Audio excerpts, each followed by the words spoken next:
नमो नमः मित्राणि। आप सभी का संस्कृत ज्ञानदायिनी चैनल में बहुत बहुत स्वागत है। मित्रों, हम लोग संस्कृत व्याकरण प्रवेशिका के ऑनलाइनर प्रश्नोत्तरी के रूप में द्वितीय सोपान संधि विचार के 575 क्वेश्चन का अध्ययन कर चुके हैं। आज हमारे संधि का अंत हो जाएगा और हम लोग लास्ट के 576 से लेकर के जितने बचे हुए शेष क्वेश्चन है उसका अध्ययन करेंगे। तो चलिए देखा जाए।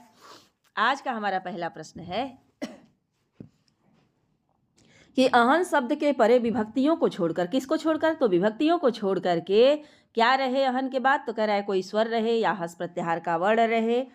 तो अहन का जो न है उस न को क्या आदेश होता है, तो न को र हो जाता है। यानी जो अहन है अहन के न के स्थान पर र आदेश हो जाएगा। कब होगा कि अहन के बाद विभक्तियाँ नहीं आनी चाहिए, बल्कि आनी क्या चाहिए, तो कोई स्वर आए या हस प्रत्याहार का वही वर्ण आए। तो अगला क्वेश्चन है कि अहन के न को र करने वाला सूत्र कौन सा है, तो अहन के न को र करता है रोशुपी। रोशुपी क्या करता है, अहन के न को र कर देता है और र करने के बाद उत्व भी यही करता है। सूत्र हमारा रोशुपी से उत्व भी होता है। अगला हमारा क्वेश्चन है कि अहन अह अहर अह से सिद्ध होगा। तो आप जानते हैं कि अहन के नकार को रकार कर देगा रोशुपी, और उस र से के बाद में क्या है, कोई स्वर है, तो अजहीनम परेड़ संयोजनम से हमारा अहरह बन जाएगा। बाद वाला जो अच है वह परेड़ संयोजनम, र को हम परेड़ माने बाद वाले अ से मिला देंगे तो हमारा अहरह रूप हो जाएगा। अहर गढ़ह का संधि विच्छेद क्या होगा, तो अहर, र को न, भाई न के स्थान पर र हो रहा है, तो अगर विच्छेद में पूछे तो र को न हो जाएगा, तो अहन गढ़ह हो जाएगा। अगला हमारा क्वेश्चन है कि अहोभ्याम, अहोभ्याम यानी अहन धन भ्याम में न को र क्यों नहीं हुआ, तो आप अच्छी तरह से जानते हैं कि रोशुपी कहता है कि मतलब अहन के बाद असुप हो, सुप न हो, विभक्तियां न हो, तो भ्याम क्या है, हमारी विभक्ति है, इसलिए न के स्थान पर र नहीं हुआ। अहो भ्याम, अहन धन भ्याम में किस सूत्र से न के स्थान पर रू आदेश होता है, तो न के स्थान पर र जो है, अभी हम ऊपर पढ़े थे कि रोशुपी जो कहता है वह न को र करता है, लेकिन यहाँ पर क्या हमारा हो जाएगा कि रोआ सुपी सूत्र से न को र और उत्व हो करके अहन बनेगा। क्या बनेगा, अहन। तो यहाँ न को र उत्व करने की बात है। हमारा अगला क्वेश्चन है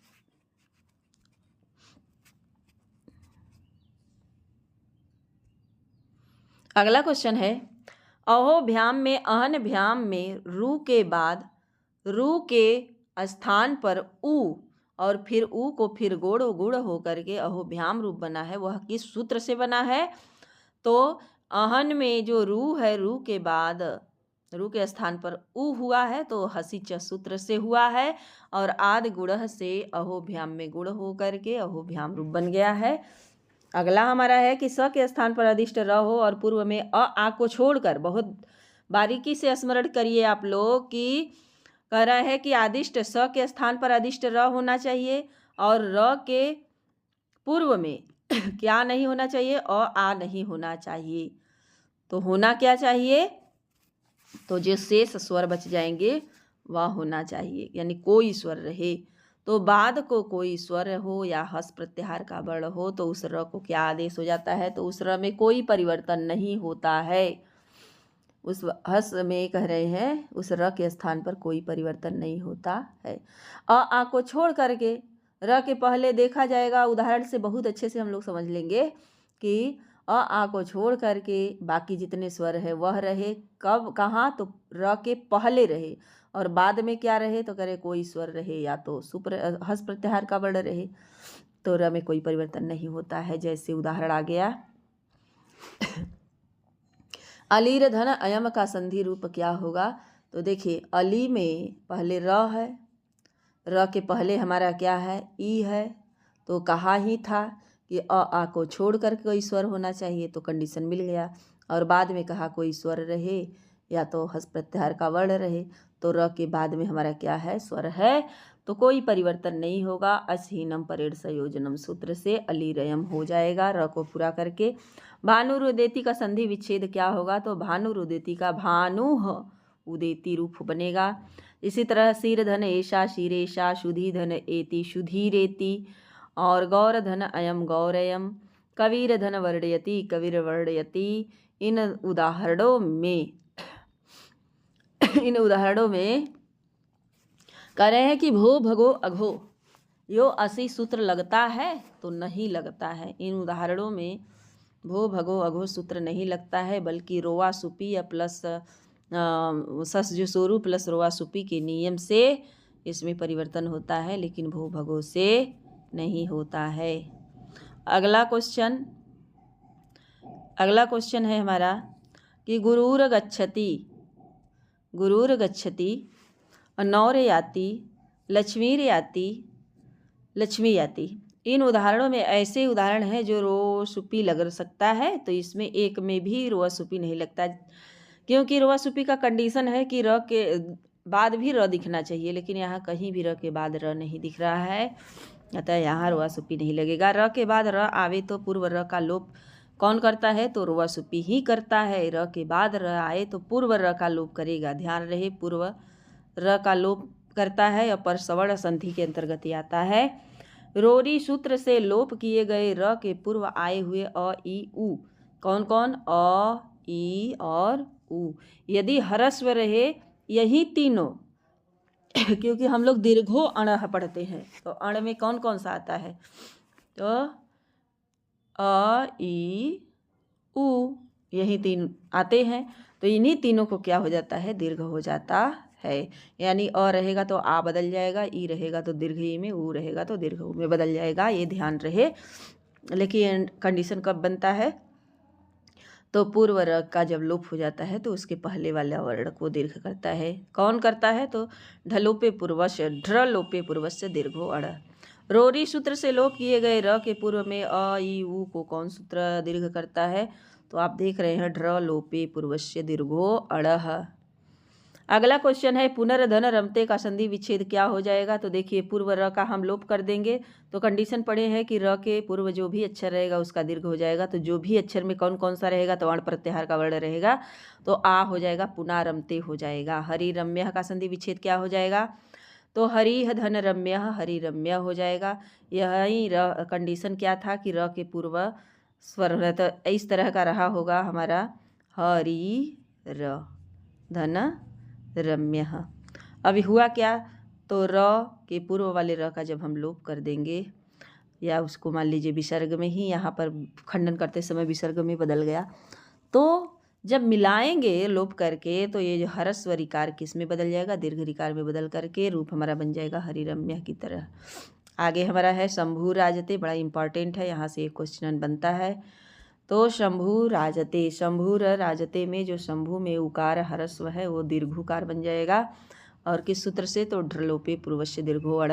ढ्रलोपे पूर्वस्य दीर्घो अड़ र लोप के प्रसंग के अलावा और किसका लोप करता है, तो हम लोग जानते हैं कि ढ्र र है और ढ है, तो ढ का लोप करता है, र और ढ दोनों का लोप करता है। अगला हमारा क्वेश्चन है कि कबीर धन रचयति, तो कवि रचयति अगुरुर धन रुष्टः गुरुरुष्टः शिशुर धन रोदिति शिशुरोदिति। इन उदाहरणों में संधि में एक गलत पद है, एक अशुद्ध पद है, वो छाटिए कौन सा अशुद्ध है। तो हम लोग जानते हैं कि रोरी और ढ्रलोपे पूर्व से दीर्घो अर्ण जो है वह दीर्घ करता है, लेकिन यहाँ गुरु में जो क्या है, हरसु है, गुरु रुष्ट में हमारा हरसु है, जबकि होना चाहिए दीर्घ होना चाहिए, लेकिन यहाँ हरस्व है, अतः यह गलत है। अगला हमारा क्वेश्चन है कि किसी व्यंजन के पूर्व सस रहे, व्यंजन के पूर्व स्मरण रहे आप लोगों को कि व्यंजन के पूर्व में सस होना चाहिए। व्यंजन माने सस रहे, सस के बाद में व्यंजन रहे, या ऐसे कह सकते हैं कि किसी व्यंजन के पूर्व में सस रहे। अथवा एसस शब्द रहे तो स की स्थिति क्या होगी, तो एक स का हम लोप कर देंगे पूर्व वाले स में, मतलब कि स में से एक स जो है गायब कर देंगे। एतद और तद के स को लोप करने वाला सूत्र कौन सा है, तो एतदत्तोह सुलोपो अकोर नई समासे हली सूत्र है सस शंभु। अब देखिए सस शंभु है तो सस में दो स है, तो एक स को हम गायब कर देंगे और रूप बना लेंगे स शंभु, जो मतलब कि हलंत युक्त स है उसे खत्म कर देंगे। क्यों? क्योंकि ये कहा था सस के बाद में व्यंजन वर्ण आना चाहिए, तो देखिए स व्यंजन वर्ण है, अतः यही कंडीशन देख करके एतदत्तो असलोप सुलोपो एतदत्तो एतद, एतद का मतलब वही तद सस और एतद ये सब, इसको लोप करेंगे। लेकिन अकोर नई समास से हली, नई समास और ककार में अंत होने वाले शब्दों में हम सस का लोप नहीं करेंगे। एस विष्णु का संधि विच्छेद क्या होगा, तो इसमें भी एसह विष्णु, एस विष्णु का संधि विच्छेद हो जाएगा एसह विष्णु।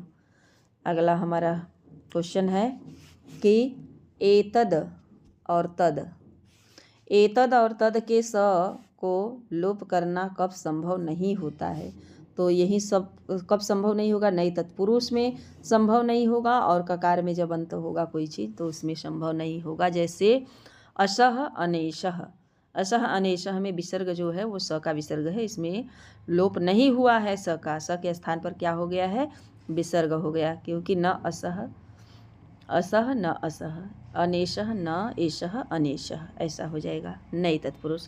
एतद तद के स का लोप दूसरी स्थिति में कब नहीं होता है, तो जब हम बता दिए आपको कि ककार में जब अंत हो, तो जब अंत में क से युक्त होकर के कोई चीज़ आवे तो वहाँ पर लोप नहीं होता है। जैसे सकह में क है और इस कह में भी क है, तो वहाँ हम एक स का लोप नहीं करेंगे। असह शिवः और अस शिव में कौन सही है, तो असह शिवः सही होगा, असह शिवः सही हो जाएगा। क्यों सही होगा, क्योंकि यह समास से नई समास वाला है। और एसकह हरिण में क्या सही होगा, तो एसकह हरिणः सही होगा, क्योंकि यह ककार में अंत हो रहा है। यदि सस के सकार के परे स्वर हो और पाद की पूर्ति भी करनी हो, तो लोप के द्वारा ही पाद की पूर्ति संभव हो, सलोप करने के बाद है पाद की पूर्ति संभव हो, तो वहाँ पर हमें लोप कर देना चाहिए। पद्य की पूर्ति के लिए सस के स का लोप करने वाला सूत्र कौन सा है, तो शोचि, शोचि लोपे चेत पाद पूर्णम, यही सूत्र है।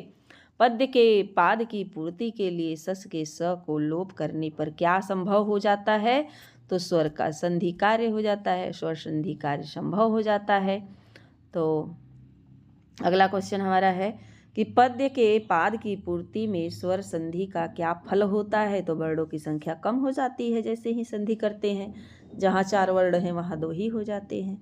तो हो गया हमारा, जैसे उदाहरण दिया है सस एष दशरथी रामः संधि युक्त पद है, तो सस एष तो पूर्व स का लोप हम कर देंगे, जब पूर्व स का लोप करेंगे तो स बनेगा, और इधर ए है तो अधन ए बराबर यहाँ संधि कार्य हो जाता है, अ के बाद ए रहे तो क्या हो जाता है, ए हो जाता है, क्या हो जाता है, ए, तो हो जाएगा हमारा सैस दशरथी रामो, मिला देंगे और अनुष्टुप छंद तैयार हो जाएगा। मित्रों आज यहीं तक हमारा जो द्वितीय सोपान संधि विचार था वह खत्म हो गया। अब इसके आगे मैं कोई नया टॉपिक लेकर के आऊँगी, और यदि आप हमारे चैनल पर नए हैं तो चैनल को सब्सक्राइब करें, बेल आइकन को प्रेस कर लें ताकि हम जो भी वीडियो अपलोड करें उसका नोटिफिकेशन आप तक पहुंचता रहे। धन्यवाद।